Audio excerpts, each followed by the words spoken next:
Good morning everyone.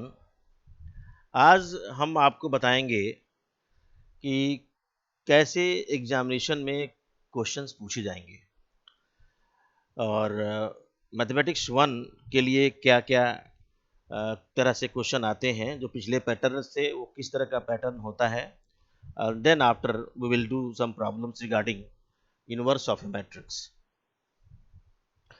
Actually होता ये है कि हमारे पास जो आपका मैथमेटिक्स का पेपर है,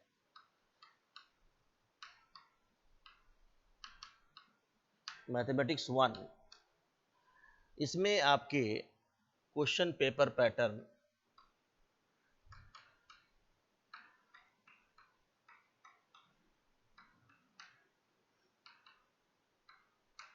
पैटर्न इसमें आपके 3 सेक्शंस होते हैं। There are 3 sections. Actually it is of maximum marks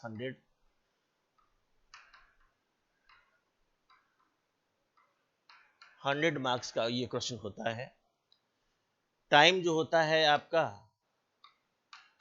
3 hours होता है, 3 घंटे का पेपर होता है और 100 नंबर का ये प्रश्न पूछा जाता है। इस क्वेश्चन पेपर में आपके 3 सेक्शंस होते हैं। एक होता है सेक्शन ए, दूसरा होता है सेक्शन बी और तीसरा होता है सेक्शन सी। 3 सेक्शंस होते हैं। This contains 10 questions. ये आपके 10 क्वेश्चंस का होता है।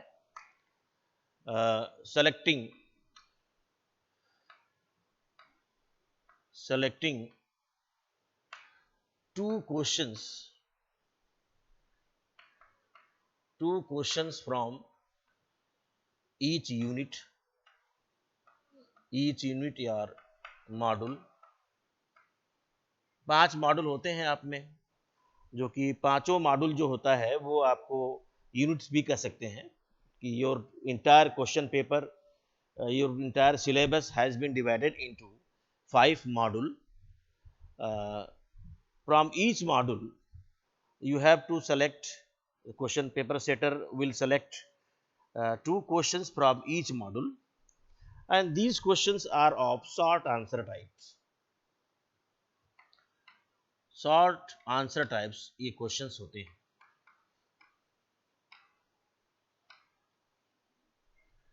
शॉर्ट आंसर टाइप क्वेश्चंस होते हैं। सेक्शन बी यानी कि अब आपसे देखा जाए 10 क्वेश्चन है तो 2 मार्क्स का है, तो ये हो जाएगा 2 into 10 into 2 is equal to 20 marks से क्वेश्चन हो जाते हैं। अब आपको देखना है हमको कि कितने मार्क्स के ये सेक्शन बी होता है।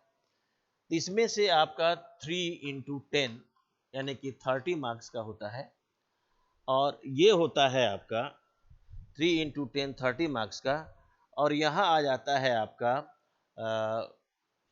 5 into 10 is equal to 50 marks का। तो टोटल आपका हो गया 20 प्लस 30 50 प्लस 50 इज 100। इसमें क्या होता है कि हर क्वेश्चन, इसका जो हर क्वेश्चन होता है वो होता है आपका, इट कंटेन्स 5 क्वेश्चंस। 5 क्वेश्चंस का होता है, and only to you have to answer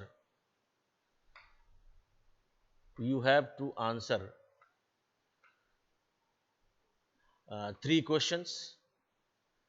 3 questions के आंसर देने होते हैं आपको, और 5 क्वेश्चन होता है selecting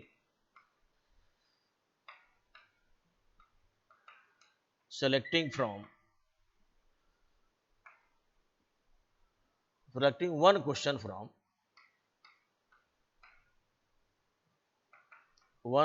from each section, each unit।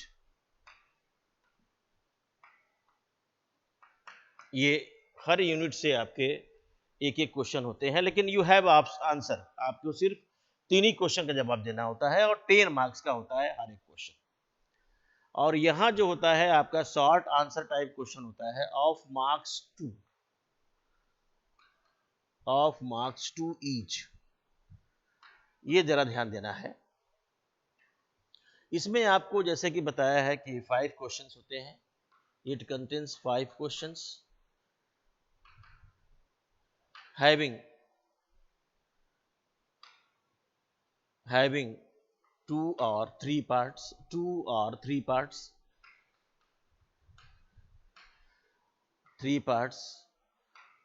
to answer only two parts from each question। इसमें ऑल क्वेश्चंस आर कंपलसरी, सारे क्वेश्चंस कंपलसरी होते हैं।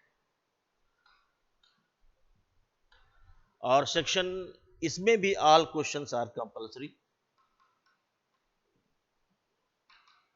All questions are compulsory. ये भी सारे क्वेश्चन कंपलसरी होते हैं और यहां भी सारे क्वेश्चन कंपलसरी होते हैं। और 5 क्वेश्चन इसका होता है हैविंग 2 और 3 पार्ट्स, और you have to answer only 2 parts. और ये ईच जो होते हैं, each part are of 5 marks. जैसे मान लीजिए आपने यहां पर हो गया क्वेश्चन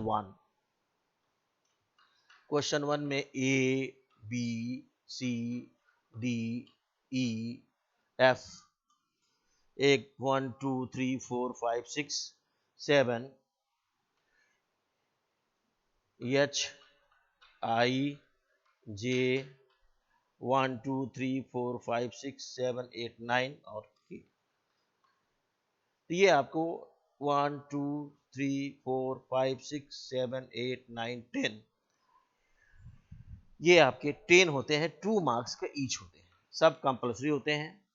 इसमें क्वेश्चन नंबर 2 हो गया, इसमें भी आपका ए बी सी डी और ई 5 क्वेश्चन होते हैं। इसमें से केवल 3 आंसर देना होता है। Only you have to answer 3 questions, 3 question देना होता है। और ईच ऑफ 10 मार्क्स क्वेश्चन होते हैं, 10 मार्क्स। और ये आपका होता है लॉन्ग आंसर टाइप।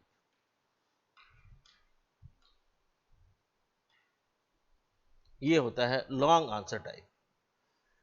इसी तरह से यहां भी आपका क्वेश्चन नंबर 3, इसमें ए बी सी पार्ट कभी कभी होता है, कभी कभी ए ही बी दिया रहता है और आपको सिर्फ ए और बी का आंसर देना है, केवल 2 पार्ट का देना होता है, 5 मार्क्स का ईच होता है। इसी तरह से क्वेश्चन नंबर 4 में भी होगा A B C. Question number 5 में भी होगा ए बी सी। और क्वेश्चन नंबर 6 में होगा ए बी और सी। क्वेश्चन नंबर 7 में होगा ए बी और सी। तो ये 1 2 3 4 5 ये आपके 7 क्वेश्चंस होते हैं। ये आपका रूपरेखा है। तो अब हम बात करेंगे कि हर मॉड्यूल में, हर यूनिट में हम बात करेंगे क्वेश्चंस की। वो क्वेश्चन आपके लॉन्ग आंसर टाइप भी होंगे और शॉर्ट आंसर टाइप भी होंगे। तो जैसे हम इनवर्स ऑफ मैट्रिक्स में आपके शॉर्ट आंसर टाइप के क्वेश्चंस को हम कैसे करेंगे, let us discuss the how to find the inverse of a matrix. Now I am going to start how to collect. I have taken some collection of short answer type questions. So here please write down short answer type questions, and I will discuss in every model how which type of questions are of short type, which type of questions are of long answer type। ये बातें हम हर unit में हम करेंगे। जैसे आपका इस unit में जो हम मॉड्यूल 1 का पढ़ रहे हैं, इस मॉड्यूल 1 में आपको ये बताया जाएगा कि किस तरह से क्वेश्चन बन सकते हैं जो छोटे आंसर टाइप के होते हैं। तो ये आपका है short answer type question, short answer type question.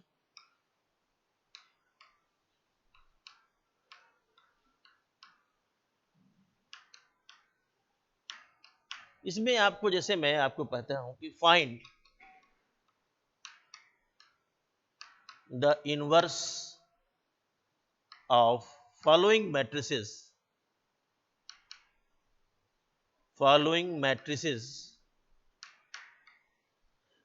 by using row transformation,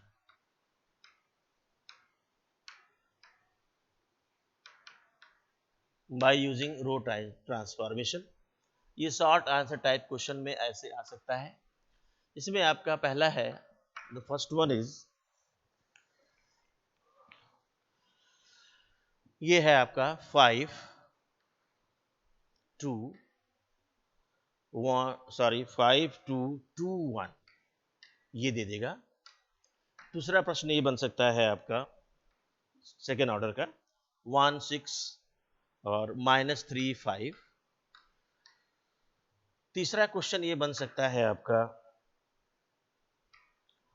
7 1 4 -3 etcetera. इस तरह से ढेर सारे क्वेश्चन आपको बन सकते हैं। जो सेकेंड ऑर्डर के जो क्वेश्चंस होते हैं वो सेकेंड, यहाँ पर आपके जो ये 2 ऑर्डर के कोई मैट्रिसेस दिए जाए और कहा जाए कि आप इसका रो ट्रांसफॉर्मेशन से इसका इनवर्स निकालिए, तो ये जो क्वेश्चन होता है ये आपका होता है short answer type question.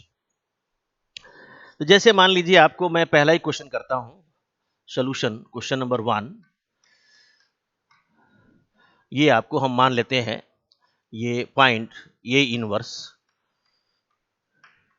Inverse for A is equal to 5 2 2 1 by using elementary row transformation। ऐसे प्रश्न आएगा। तो जैसे A मैट्रिक्स है, रो ट्रांसफॉर्मेशन से इस्तेमाल करना है तो इसके सॉल्यूशन में लिखेंगे by Gauss Jordan method. The given matrix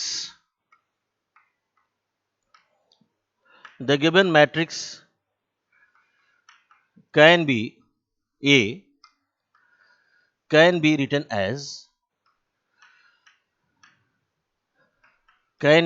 as A is equal to I times A।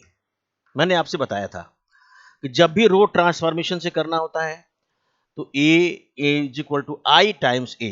लेकिन मान लीजिए जब आपको एलिमेंट्री कॉलम ट्रांसफॉर्मेशन से करना होता है तो ये नहीं लिखेंगे, हम लिखेंगे A is equal to A into I. जब कॉलम से करना होता है, और जब रो से करना होता है तो I पहले होगा, और जब कॉलम से करना होगा तो I बाद में होगा। इसका ध्यान रखिएगा। लेकिन यहाँ क्वेश्चन में रो ट्रांसफॉर्मेशन है, so you have to write A is equal to I times A। और जब A को हम एक्सपेंड करेंगे तो A जो गिवन मैट्रिक्स है हमारे पास मिल गया। आपका गिवन मैट्रिक्स है आपका 5 2 2 और 1। आइडेंटिटी मैट्रिक्स 2 क्रॉस 2 का होगा, सेम जैसे कि A जितने ऑर्डर का है उतना ही ऑर्डर का आइडेंटिटी मैट्रिक्स होगा 1 0 0 1, और यहां मैट्रिक्स होगा A। Now you have to apply the row transformation on this matrix A in the left hand side and the same row transformation on this matrix I on the right hand side. Your aim is to reduce this matrix A in the left hand side to identity matrix by using successively elementary row transformation, and then the same transformation is applied on this matrix I on the right hand side to produce a new matrix B. So that matrix B will be called as the inverse of matrix A and nothing else. So it is very important. I have told you कि सबसे पहला काम तो ये होता है कि हम इसके मेन डायगोनल के एलिमेंट को 1 कर लें, जिससे उसे करस्पॉन्डिंग एलिमेंट को 0 कर लेते हैं। ये आपको कोई जरूरी नहीं है कि इसी से करिए, आप किसी से जैसे भी करिए, इसको आइडेंटिटी मैट्रिक्स में इंट्रोड्यूस रिड्यूस करना है और वो ट्रांसफॉर्मेशन जो 3 दिए गए हैं उन्हीं का इस्तेमाल करना है।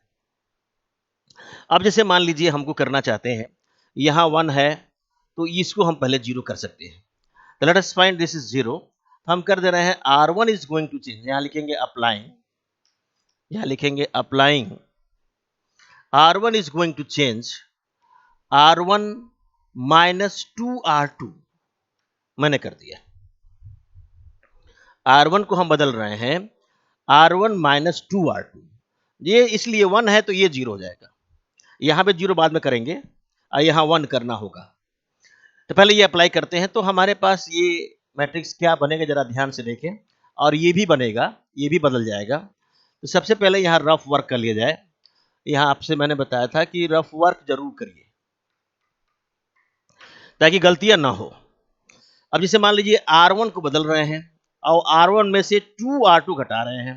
R1 पहले लिखिए 5 2, अब R2 में 2 से गुणा करिए तो जाएगा 2 2 जा 4, 2 1 जा 2। अब ये माइनस करिए तो minus minus 4 minus 5 is 1, 2 minus 2 is 0, so it becomes R1 is going to change, so R1 becomes 1 0. R2 is you have not taken any application of row transformation on R2, so R2 remains same, यानी 2 1 ऐसे रखा जाएगा। अब यही काम यहाँ भी बदलेगा, तो यहाँ भी आपका R1 आप देखेंगे तो आपका है 1 और 0, और R2 में 2 से मल्टीप्लाई करेंगे, ये हो जाएगा 0 और 2। अब इसको सब्ट्रैक्ट करेंगे तो 1 माइनस 0 इज 1 और 2 माइनस 0 माइनस 2 इज माइनस 2। तो यहाँ जो हो जाएगा आपका R1 चेंज हो रहा है तो जाएगा 1 माइनस 2 और R2 वैसे ही रहेगा 0 1। अब हम देखें इसमें और क्या अप्लाई कर सकते हैं। अब हमारा पर्पज ये 1 हो गया, ये 1 हो गया, इसको 0 करना है तो हम R2 को चेंज करते हैं। Let us change applying R2 is going to change R2 minus 2R1। अब हम ये काम कर लें तो R2 minus 2R1 कर लें हम, तो R2 minus 2R1 करेंगे तो क्या आएगा, let us find here.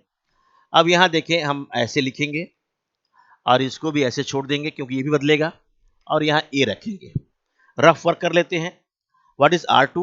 R2 is 2 1 और 2R1 करिए तो 2 और 0 घटाएंगे तो जाएगा 0 और 1। तो R2 आपका 0 1 हो गया, यहाँ 1 0 पहले से था। अब हमको ये मैट्रिक्स का हो गया, इस मैट्रिक्स में भी यही काम करेंगे। इसको चाहे रफ वर्क हटा दीजिए आप, और यहाँ पर देखेंगे तो हम R2 क्या है आपका 0 1 है, और 2R1 करेंगे तो हो जाएगा 2 और माइनस 4। अब घटाएंगे तो ये हो जाएगा आपका 2 माइनस 0 माइनस 2 इज माइनस 2, 1 ये माइनस 4 है तो minus minus 4 is plus 4, it is 5। सो आपका R2 चेंज हो रहा था तो माइनस 2 5 हो गया, R1 remains as it is 1 minus 2। Hence ये हो गया I is equal to B into A. This shows that B is equal to A inverse is equal to 1 minus 2 minus 2 5। यही इसका आंसर होगा।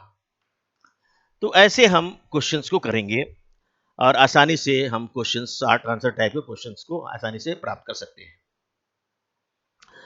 अब मैं आपको एक और क्वेश्चन मैं चाहता हूं कि कर लें। जैसे मान लीजिए क्वेश्चन नंबर 2 है। I am going to write question number 2। अब यहां पर एक जगह पर ये मैट्रिक्स चेंज हो जाएगा। ये हो जाएगा 1 6 माइनस 3 और 5, सेम क्वेश्चन हो गया। अब हम ऐसे ही लिखेंगे matrix A can be written as I into A. अब यहां पर ये बदलेगा, यहां मैट्रिक्स हो जाएगा 1 6 और माइनस 3 और 5। अब हम देखें इसमें, अब हम अप्लाई करना आपको अलग अलग करना होगा। इसमें अप्लाई कैसे करेंगे, क्या करेंगे कि हमारा ये आई में रिड्यूस हो जाए और ये आपका बी में रिड्यूस हो जाए। इसके वास्ते हम क्या करते हैं, यहाँ 1 है तो इसको 0 बना सकते हैं। तो हम कर सकते हैं कि R2 is going to change R2 plus 3R1, ये कर लें हम, क्योंकि प्लस करेंगे 3 से मल्टीप्लाई करेंगे 1 में तो 3 हो जाएगा, प्लस करेंगे तो -3 + 3 0, ये 0 हो जाएगा। पहले ये कर लेते हैं, then after we will proceed. यहां पर ऐसे रहेगा और यहां पर ए होगा। केयरफुली करने से रफ वर्क आप जरूर करिए, रफ वर्क में आपसे गलती नहीं होगी, क्योंकि गलतियां इसमें बहुत होती हैं और फिर आंसर नहीं मिल पाता है और गलत हो जाता है। तो यहाँ पर R2 चेंज कर रहे हैं तो यानी कि R1 वैसे ही रहेगा, यानी कि 1 और 6 वैसे ही था। R2 चेंज करना है, यहाँ भी R1 नहीं चेंज करना है तो ये 1 और 0 वैसे रहेगा। R2 दोनों में बदलेगा, पहले यहाँ के बदलते हैं। तो यहाँ पर R2 है -3 और 5, अब प्लस 3 R1 है तो 3 से मल्टीप्लाई करें इसमें, तो 3 1 जा 3, 3 6 जा 18, और इसको प्लस कर दें, ये भी प्लस ये भी प्लस, 3 -3 + 3 = 0, और ये हो जाएगा 23। तो ये R2 इसका हो गया 023, राइट। अब हम चलते हैं इस वाले पर, इसका जो R2 है वो आपका है 0 और 1, और आपका 3 टाइम्स R1 करना है, तो 3 टाइम्स R1 करेंगे तो हो जाएगा 3 और 0, दोनों को जोड़ना है तो 3 और 1, तो ये हो जाएगा आपका 3 और 1, ये इतना आया। इतना समझ में आ गया। अब मैं चाहता हूं कि ये जो डायगोनल एलिमेंट है यहाँ तो 1 है ही है, यहां भी 1 आ जाए। इसके वास्ते हम क्या करते हैं कि applying R2 is going to change 1/23 R2 कर ले, तो यहां जो आएगा अब ये आ जाएगा आपका 16, वैसे ही रहेगा। इसमें 23 से डिवाइड करेंगे तो 0 में 23 से 0, 23 में 23 से तो हो जाएगा 1। यहां क्या होगा जरा इसको ध्यान से देखें, ये 1 आपका 0 वैसे रहेगा, R1 is not going to change, R2 is going to change by 1/23, so it is 3/23 and 1/23, और यहां हो गया A, राइट। अब हम चाहते हैं कि ये जो 6 है ये 0 हो जाए, तभी तो आइडेंटिटी मैट्रिक्स बन पाएगा। इस 6 को 0 करने के लिए हम फिर R1 को चेंज करते हैं, R1 is going to change R1 - 6 R2 कर देते हैं तो 0 हो जाएगा। तो यहां पर हम चलिए मैट्रिक्स लिखते हैं, R1 R2 वैसे ही है तो 0 1 यहां रहेगा। यहाँ भी मैट्रिक्स लिखते हैं, आपका R2 वैसे ही है तो यहाँ हो जाएगा 3/23 और 1/23 वैसे रहेगा, और यहाँ मैट्रिक्स ये हो गया। अब जरा ध्यान से देखें तो यहाँ पर R1 क्या है, R1 आपका है, रफ वर्क कर लेंगे तो 1 6 है, और R2 में हमको 6 से मल्टीप्लाई करना है, तो R2 आपका ये है 0 1, तो यहाँ 6 करेंगे तो हो जाएगा 0 और 6, और दोनों घटा देंगे, दोनों घटाएंगे तो ये 1 - 0 = 1, 6 - 0 = 0, तो ये आपका 1 0 ये आ गया। अब हम चलते हैं इसके लिए करेंगे तो जरा ध्यान से देखिए, यहाँ पर R1 आपका है 1 और 0, और आपको R2 में 6 से मल्टीप्लाई करना है, तो यहाँ पर 6 से मल्टीप्लाई करेंगे तो हो जाएगा 6 3 = 18/23, और यहाँ हो जाएगा 6/23। अब दोनों को घटाना है, तो यहाँ से 1 - 23 होगा, 1 - 18/23 होगा, ये हो जाएगा -6/23 होगा। 23 - 18 is 5, 5/23 - 6/23, ये हो जाएगा आपका 5/23 - 6/23।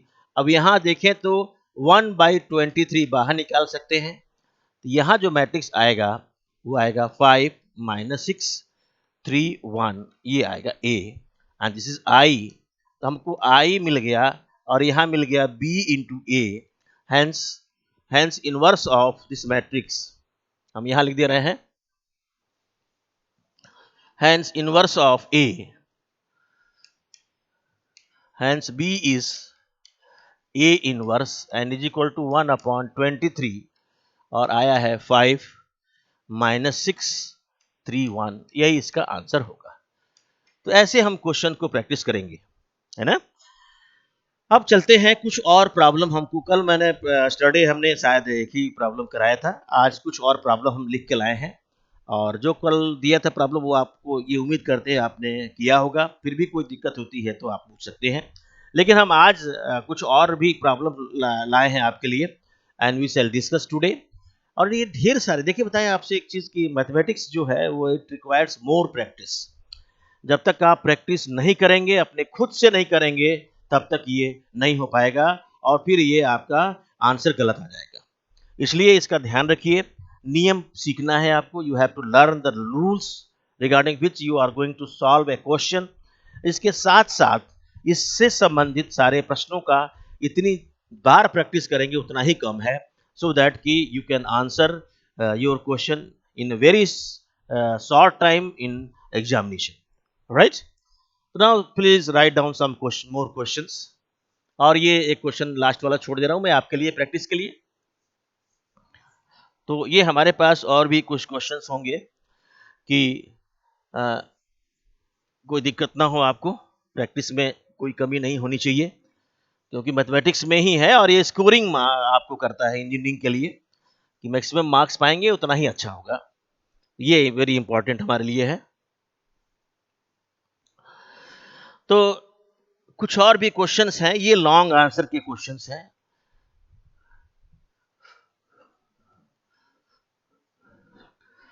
अब आ जाइए, जैसे ये आपके लॉन्ग आंसर टाइप क्वेश्चन हो गए, आंसर टाइप क्वेश्चंस हो गए। इसमें आपका जो प्रश्न आता है, जिसे मान लीजिए मैं पहला प्रश्न लेता हूं, फाइंड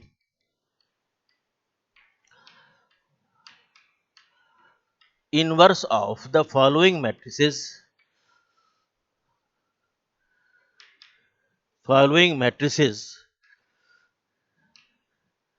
by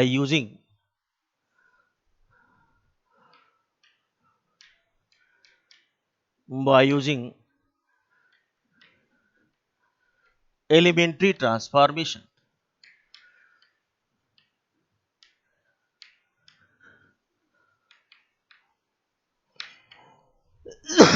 इसमें आपका पहला है,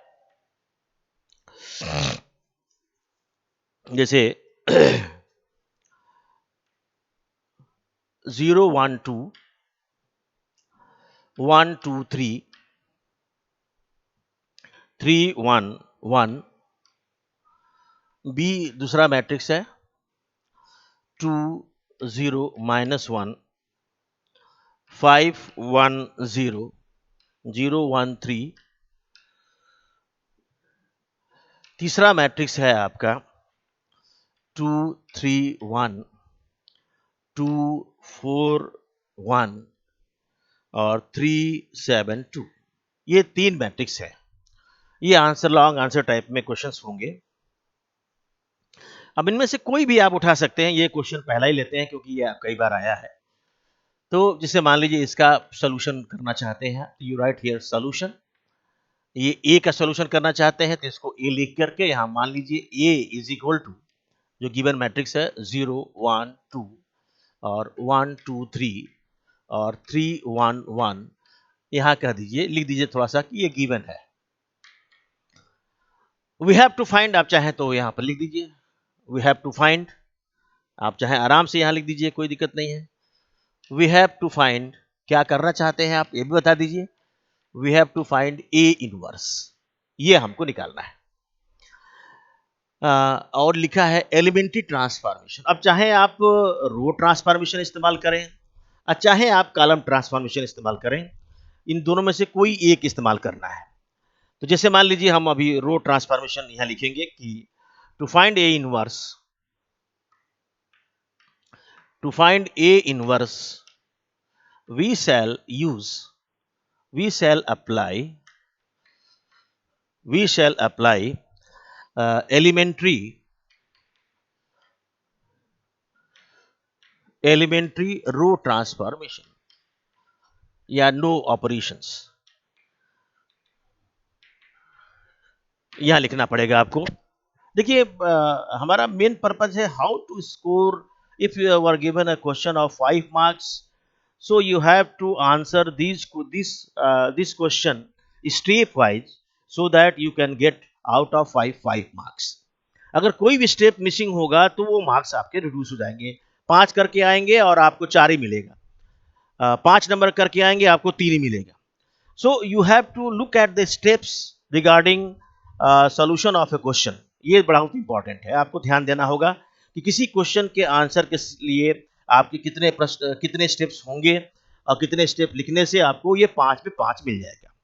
ये बात इसलिए मैं कह रहा हूँ कि it is very important, evaluators are checking step wise and you will get a step wise marks. So it is very important. So here we have to apply the elementary row operations of this matrix to find the inverse of this matrix. तो हम लिखते हैं we write, अब हम यहाँ लिखते हैं we write a is equals I times a is equal to I times a लिखेंगे हम लोग। a मैट्रिक्स को यहाँ लिखेंगे 0 1 2 1 2 3 3 1 1। यहाँ जो मैट्रिक्स होगा आपका आइडेंटिटी मैट्रिक्स को लिखेंगे, 3 क्रॉस 3 का है तो 1 0 0 0 1 0 0 0 1, ये मैट्रिक्स हो गया और यहाँ हो गया ए, ऐसे लिखेंगे क्योंकि हम एलिमेंट्री रो ऑपरेशन इस्तेमाल कर रहे हैं तो हमको ऐसे लिखना होगा।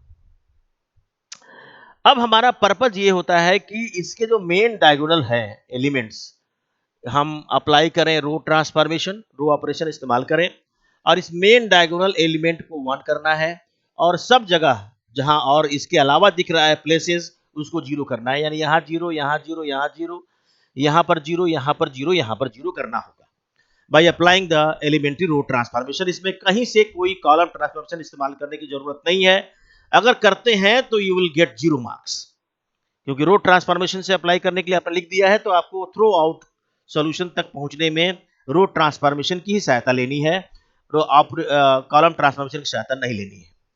तो यहाँ पर देखें हम, तो यहाँ तो 1 चाहिए होगा, ये तो 2 है तो खैर कोई बात नहीं, यहाँ 1 ऑलरेडी है, लेकिन यहाँ पर आपको 1 चाहिए होगा। तो हम क्या करते हैं, ये उसके ऊपर यानी फर्स्ट रो फर्स्ट कॉलम को हम इंटरचेंज कर लेते हैं, फर्स्ट रो को इंटरचेंज कर लेते हैं और सेकेंड रो से। तो यहाँ हमारा पहला स्टेप होगा अप्लाइंग R1 गुज इंटरचेंज विथ R2, दोनों साइड में तीर बना होगा, का मतलब हो गया R1 का स्थान R2 लेगा और R2 का स्थान R1 लेगा, इसका ये मतलब हो गया। अब इससे हम करेंगे तो हमारे पास क्या बन जाएगा नया मैट्रिक्स, जरा इसको ध्यान से देखें। तो यहां भी वो चेंज होगा, तो यहां R1 के जगह पर क्या होगा, R2 चला जाएगा यानी 1 2 3 हो गया, और R2 की जगह पर R1 आ जाएगा यानी कि 0 1 2 हो गया, R3 वैसे ही रहेगा। यहां भी आपका R1 की जगह पर R2 चला जाएगा, 0 1 0 1 0 0 और 0 0 1, ये मिल गया हमको मैट्रिक्स। अब जरा ध्यान से देखें तो यहां इसके जो डायगोनल एलिमेंट से ये सारे के सारे 1 हो गए। अब हमारा मेन पर्पज होगा कि इसके साथ में जो एलिमेंट्स दिख रहे हैं कॉलम में, इसको 0 करना। तो ये तो आपका 0 ऑलरेडी है, इसकी सहायता इसको 0 कर देंगे, हमारा काम खत्म। यहां भी आपका इसके जो साइड के एलिमेंट्स हैं ये और ये, इसको 0 करना, तो इसकी सहायता से हम इसको 0 करेंगे, इसको 0 करेंगे, इसकी सहायता से इसको 0, इसकी सहायता से इसको 0 करेंगे, इसको 0 करेंगे, and then you will reduce this matrix in identity matrix into identity matrix, and this on doing the same operations on this matrix identity matrix you will get a new matrix AB, and that matrix is the inverse of the given matrix, nothing else. तो start with the next, अब हम चलते हैं आगे बढ़ते हैं। तो ये हमारे पास अब आगे क्या क्या स्ट्रेटेजी अपनाएंगे सो दैट कि हमारा ये रिड्यूस हो जाए। इस वास्ते अगर हम आगे बढ़ें तो हमारे पास जो यहाँ दिख रहा होगा, आपको देखने से ही लग रहा होगा कि यहाँ तो ऑलरेडी 0 है, इसको 0 कर लिया जाए। इसको 0 करने के लिए हम R3 को चेंज करेंगे और 3 R1 से करके माइनस कर देंगे। यहाँ लिखेंगे applying R3 is going to change R3 minus 3R1, ये कर लेते हैं। अब इसके बाद होगा, तो अब यहां पर जरा देखें तो इस मैट्रिक्स में आपका क्या क्या अनचेंज, पहले इसको भर देंगे, जो चेंज नहीं होना है, सिर्फ R3 चेंज हो रहा है, यानी कि R1 और R2 वैसे ही रहेगा। तो यहाँ पर 1 2 3 वैसे रहा, 0 1 2 वैसे रहेगा, यहाँ भी R1 R2 वैसे ही रहेगा, 0 1 0 वैसे रहेगा, 1 0 0 वैसे रहेगा। R3 दोनों में चेंज होगा, R3 में जिन्होंने चेंज होगा। तो रफ वर्क कर लेते हैं सो दैट कि हमारे आंसर नहीं गलती ना हो।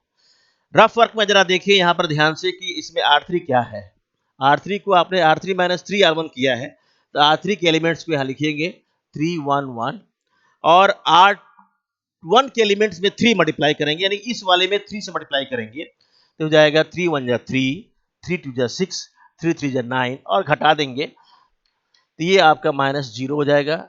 1 माइनस 6 इज -5, 1 माइनस 9 इज -8, यानी आपका ये जो R3 मिला इसका 0 -5 और -8 मिला। वही काम यहाँ भी करेंगे, यहाँ भी इस मैट्रिक्स के लिए भी ये बहुत ही इंपॉर्टेंट है, गलतियां होती हैं इसलिए इसको ध्यान देना, यही इन्वर्स देगा आपको। तो यहाँ पर जो आपका R3 है आपका है 0 0 1 और इसमें 3R1 करें, यानी इसमें से 3 मल्टीप्लाई करें तो 0 से 3 जा 3, सॉरी 0 और 0 into 1 is sorry 3 into 1 is 3 और 3 इंटू 0 इज 0। अब घटा दें तो ये हो जाएगा 0 -3 और 1, तो ये आ गया आपका 0 -3 और 1, ये आ गया।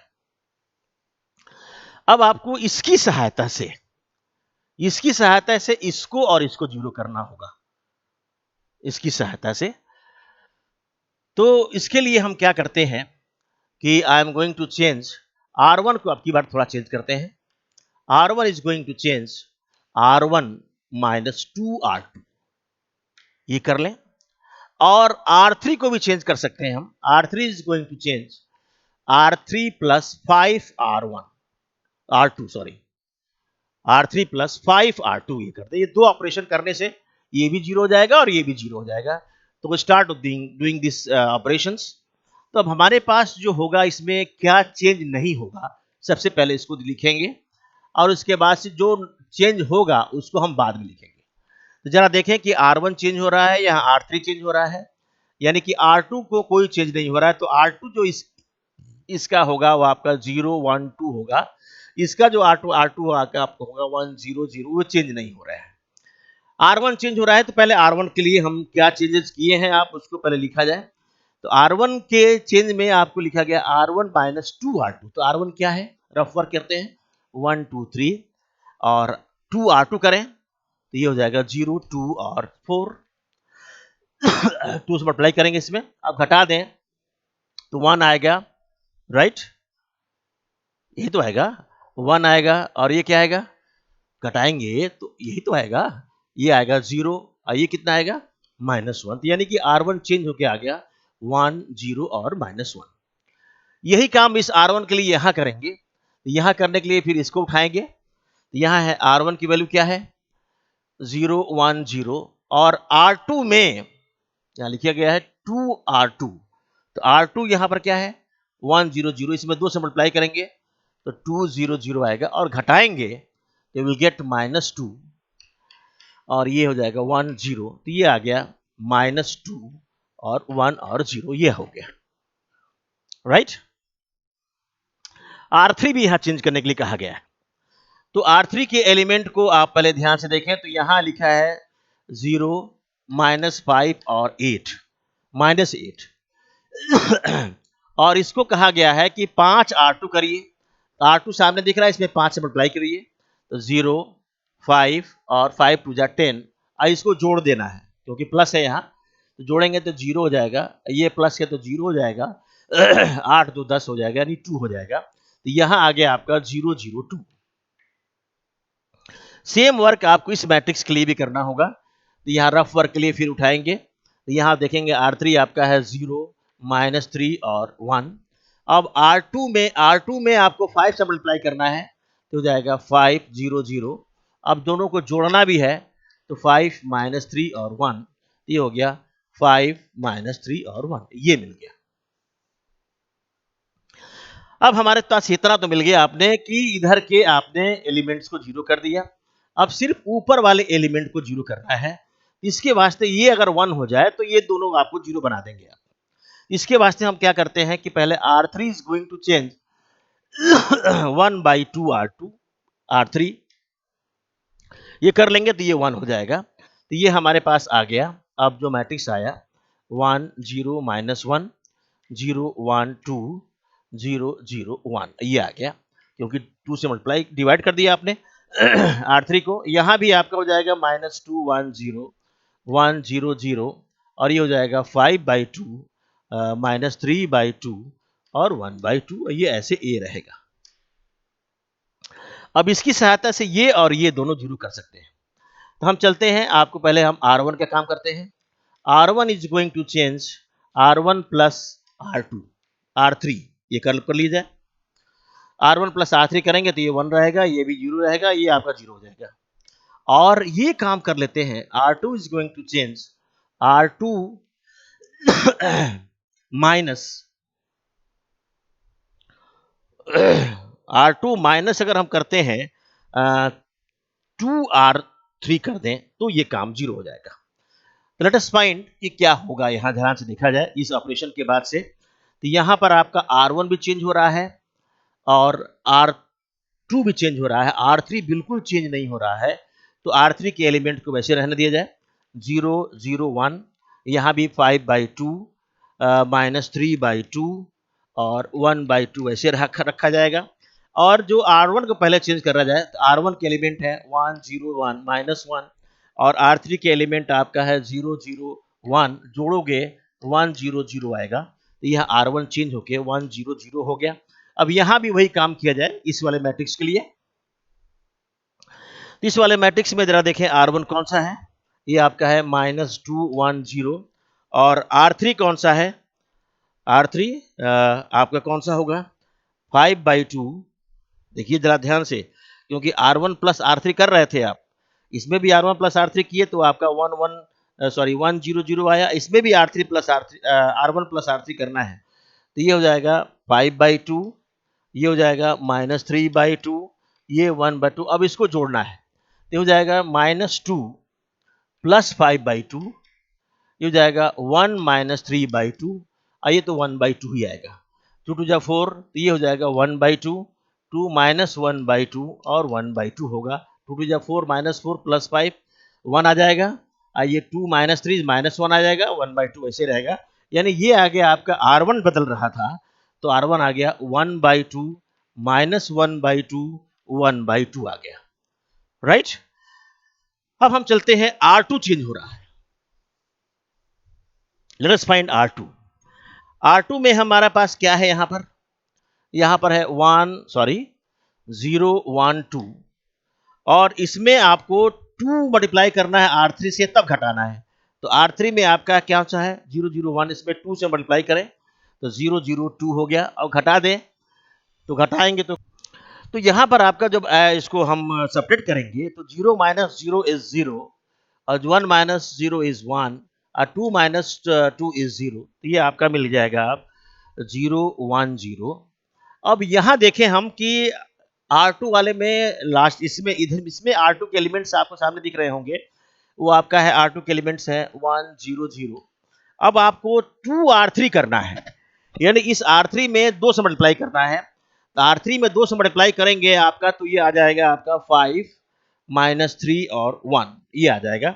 और इसको घटाना भी है तो घटाएंगे तो ये माइनस, ये प्लस और ये माइनस, तो 1 - 5 इज -4, 0 + 3 हो जाएगा 3 और ये -1, तो ये आ गया आपका -4 3 और -1।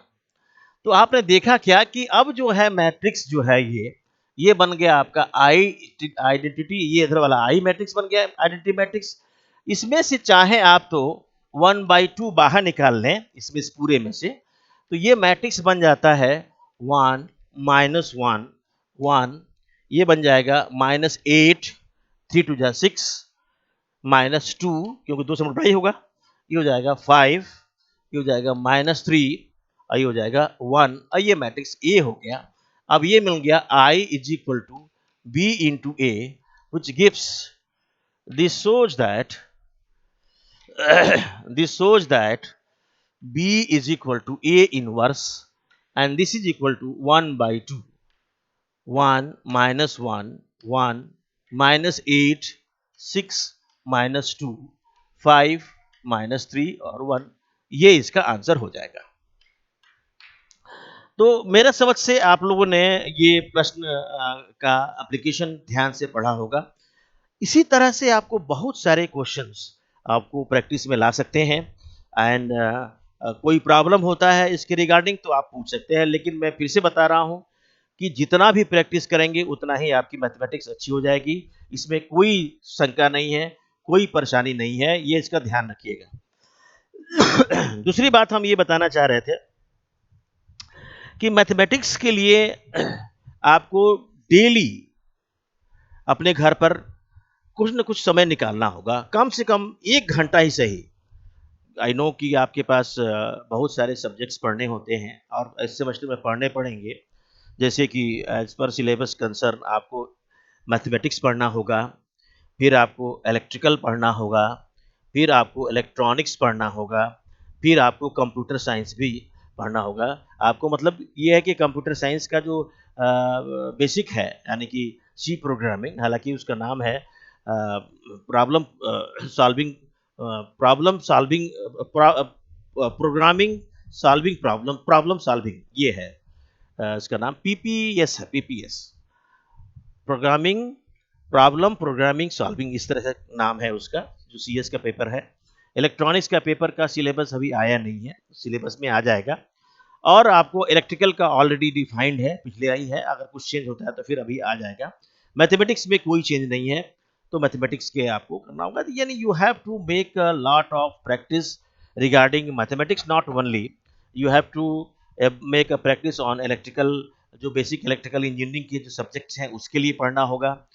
और ये मैं आपको पहले से बताया हूँ कि जो बीटेक फर्स्ट ईयर में यानी फर्स्ट सेमेस्टर में जो भी पढ़ते हैं आप, वो सारा का सारा कॉमन होता है, वो सारे बच्चे पढ़ते हैं, वो का चाहे सीएस ब्रांच के हों, चाहे सिविल ब्रांच के हों, चाहे मैकेनिकल ब्रांच के हों, चाहे आपको इलेक्ट्रिकल ब्रांच के हों, चाहे आपके जो है वो इलेक्ट्रॉनिक्स ब्रांच के हों, सारे बच्चों को बेसिक आपको सब एक ही सब्जेक्ट पढ़ना होगा सेमेस्टर 1 में। कुछ सेमेस्टर 1 में पढ़ते हैं और उसी सब्जेक्ट को कुछ सेमेस्टर 2 में पढ़ते हैं। ये सारे सब्जेक्ट पढ़ना अनिवार्य है और यही बेसिक है इंजीनियरिंग का। So please take care and do it very seriously, और उसको प्रैक्टिस बहुत ज़रूरी है। तो आज का लेक्चर हम आज इतना ही छोड़ते हैं, कल पुनः हम लोग अगले टॉपिक के लिए स्टार्ट करेंगे। Thank you so much.